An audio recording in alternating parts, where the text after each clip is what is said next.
you will have you'd have an increase in your usage for electricity, but it would be if it's a pure electric vehicle, it wouldn't be a lot. I mean,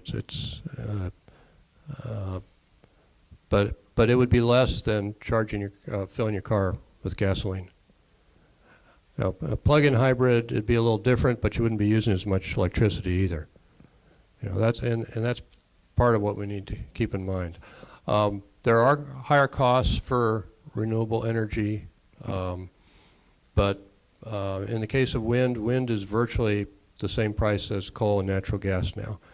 Solar is more expensive, but those costs are coming down.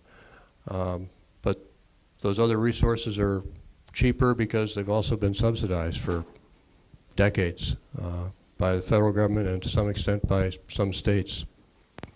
Like how many years is it gonna take to electric cars replace cars powered by gas? To replace them all would probably take decades. We've got 3 million cars in Oregon, and we've got right now about 15,000 standard hybrids. But so over time, as cars are retired, we hope to see more hybrids and electric vehicles. But it's going to take time. And in the meantime, I think that's where it's important to have cleaner fuel and where the biofuels can play a role too. I don't know if you're involved in any of the recent talk about people purchasing hybrids and paying that additional tax because they're not paying it at the pump.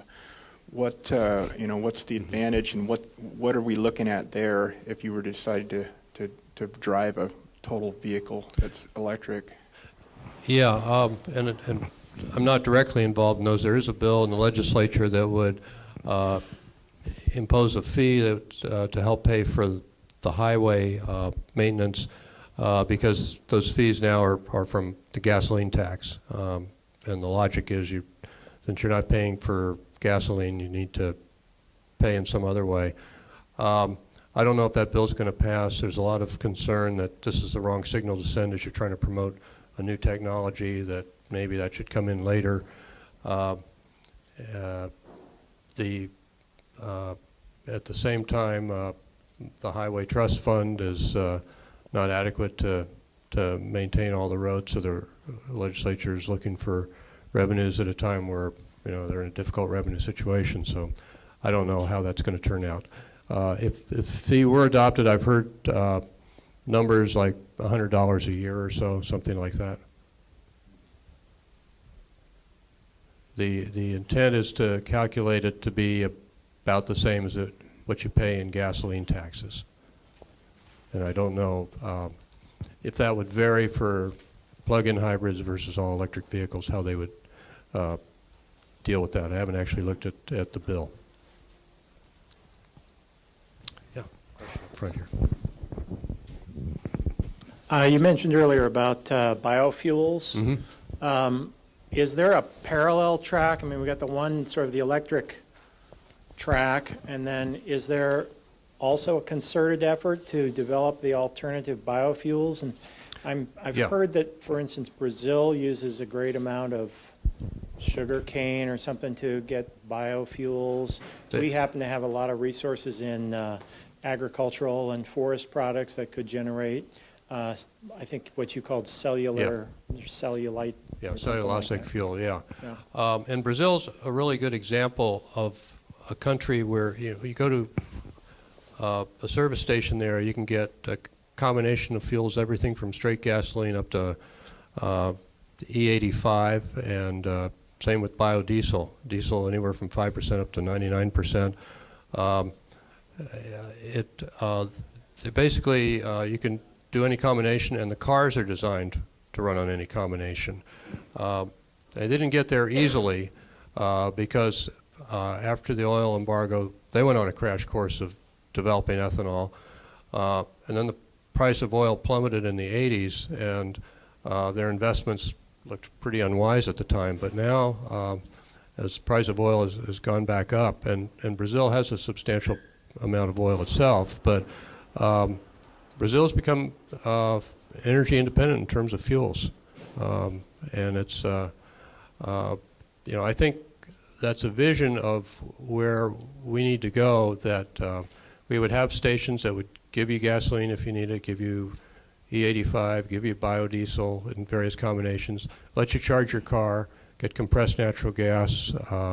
We've got one station that's doing that in Eugene. It's sequential biodiesel, and they have a combination of different fuels, and in fact they've got solar panels on their roof to power their station.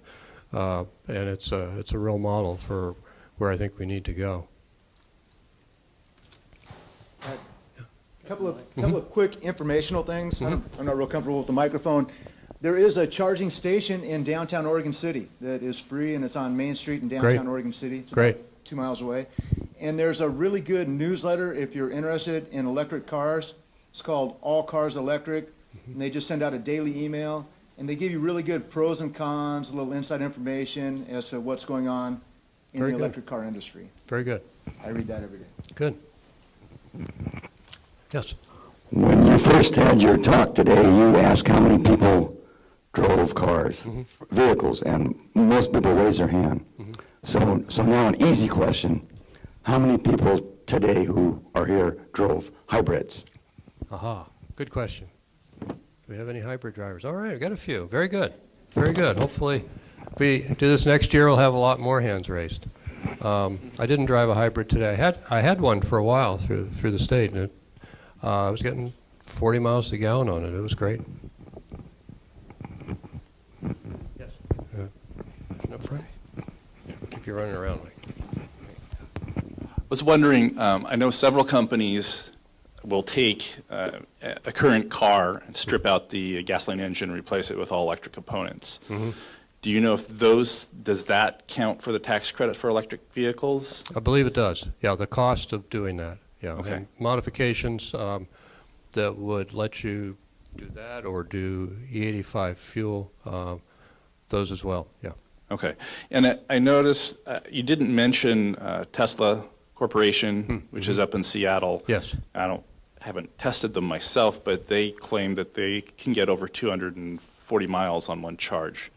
Are they developing their own battery technology? Do you have any idea what they're doing? Not the specifics, Okay. but and as I recall, that's a very expensive car.